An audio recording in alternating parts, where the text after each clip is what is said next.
द्वारका, एक खोया हुआ साम्राज्य। पर्दे पर समुद्र की उफनती लहरों का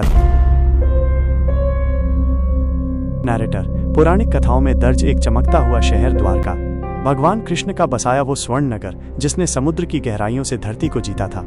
यहाँ सोने से जड़े महल, विशाल मंदिर और गलियों में बहती समृद्धि की धारा थी। कहा जाता है इस शहर को कोई हरा नहीं सकता था सिवाय अपने आप के। जब यदुवंशियों की आपसी फूट और एक माँ के शाप ने इस अमर शहर के भाग्य को बदल दिया तो एक रात कृष्ण ने इस धरती को अलविदा कहा और फिर समुद्र का क्रोध जागा।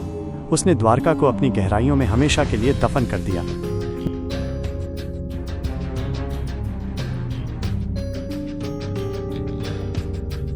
लेकिन कहानी यहीं खत्म नहीं हुई। किंवदंतियां कहती हैं कि कृष्ण ने अपने साथ साथ एक रहस्य भी छिपाया था, शायद उनका सुदर्शन चक्र या कोई ऐसी दिव्य शक्ति जो नश्वर दुनिया की समझ से परे थी। क्या ये रहस्य आज भी समुद्र की गहराइयों में किसी अदृश्य सुरक्षा कवच के पीछे इंतजार कर रहा है?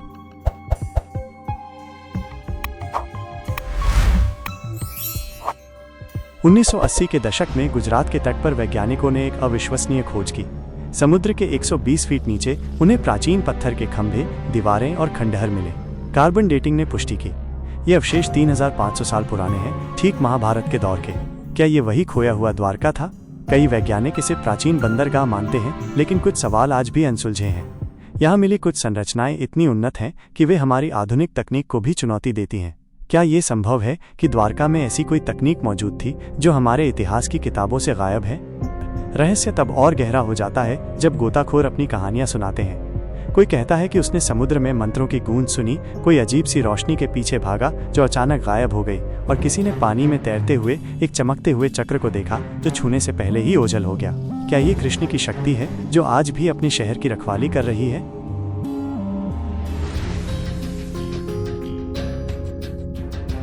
द्वारका का रहस्य आज भी हमें पुकारता है।